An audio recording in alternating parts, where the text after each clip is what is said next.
Bienvenue dans cette vidéo où nous allons découvrir ce qu'est la réception de marchandises.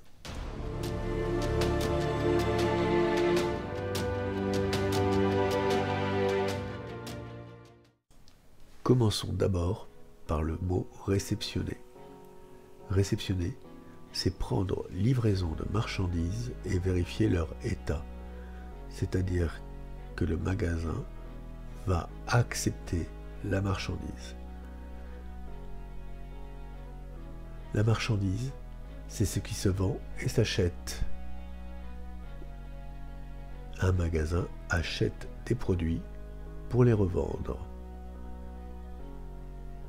Cela peut être des fruits et légumes, des vêtements, des accessoires, des jouets. Enfin, tout ce qui peut se mettre dans un caddie. Mais d'où vient cette marchandise ?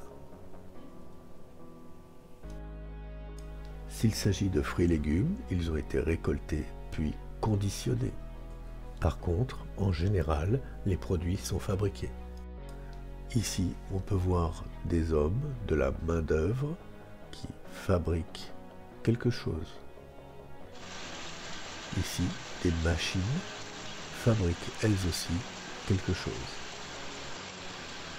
Et parfois, les machines et les hommes travaillent ensemble pour fabriquer des produits. Cela représente un coût pour l'entreprise. Ces produits seront ensuite acheminés en bateau vers le pays de destination.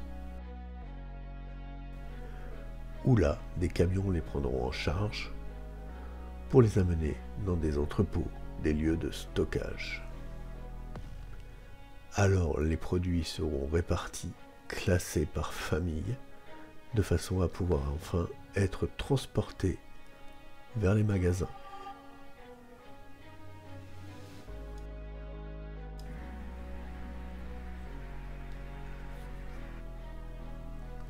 Arrivé au magasin, il faudra décharger ces camions. Voyons ce plan. Nous voyons sur l'avant le parking client, la zone de click and collect, et puis à l'intérieur du magasin, les caisses, les différents univers, mais la partie qui va nous intéresser, c'est la partie du fond, là où l'on voit les camions. C'est une partie qui est interdite aux clients. Il s'agit de la réserve. Nous allons pointer notre regard vers la zone de réception, là où le camion s'installe pour déballer. À cet endroit, il y aura un contrôle rapide avec le livreur, vérification du nombre de palettes, du nombre de colis, l'état général de l'ensemble de la livraison, voir si tout va bien. Mais il faudra également contrôler la température s'il s'agit de produits surgelés, frais, etc. C'est ce que l'on appelle la chaîne du froid. Ensuite, les produits seront transférés dans la zone de déballage.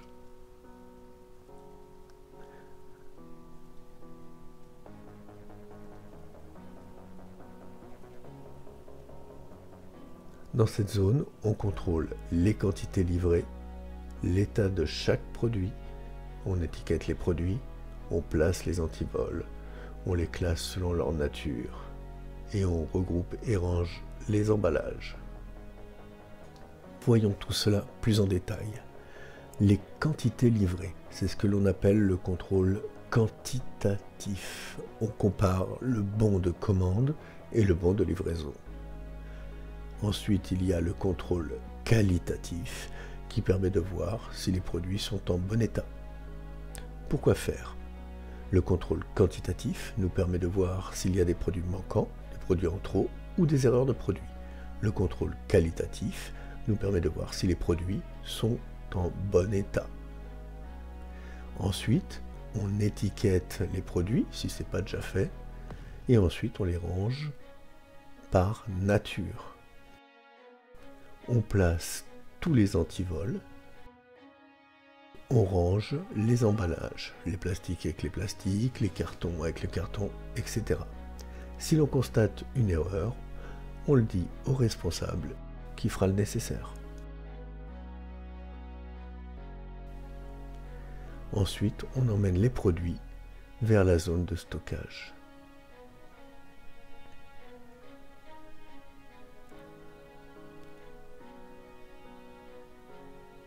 Les produits y seront stockés, entreposés, rangés dans des emplacements prévus à cet effet dans l'attente d'être mis en rayon. Ou bien ils seront rangés directement en rayon dans la surface de vente. À chaque fois que l'on sera livré, lors de la réception d'un produit, celui-ci entrera dans le stock. C'est un vrai produit, il sera donc dans le stock réel. Mais comment tous ces produits sont-ils comptés, comptabilisés? Il y a pour cela un logiciel de caisse ou un logiciel de gestion des stocks qui va enregistrer chaque produit qui est entré dans le magasin. Lorsqu'un article entre pour la première fois dans le magasin, il faut le scanner pour que la caisse puisse le reconnaître après. À ce moment-là, on saisit également le nombre d'articles qui viennent d'entrer dans le magasin. Et nous répéterons cette opération à chaque fois qu'il y aura une livraison de produits. Ainsi, notre stock théorique sera à jour. Le stock réel comprend tous les produits en rayon, en vitrine et en réserve, et le stock théorique, c'est ce qu'il y a dans la caisse. Il est nécessaire que le stock réel soit égal au stock théorique. Pour résumer, les produits sont fabriqués. Ils sont achetés par des magasins et réceptionnés par les magasins. Lors de la réception, on contrôle l'état général et la température en zone de réception. Puis on contrôle la qualité et la quantité en zone de déballage. Il s'agit du contrôle qualitatif et quantitatif. Ensuite, on étiquette, on classe les produits, on trie les emballages en zone de déballage. Puis on range les produits dans la zone de stockage ou en rayon. S'il y a un souci, on en réfère au responsable qui fera le nécessaire. Et pour finir, il existe deux types de stock, le stock réel et le stock théorique. Ces deux stocks doivent être égaux. Si cette vidéo vous a plu, pensez à vous abonner, à cliquer sur le pouce et activer la cloche.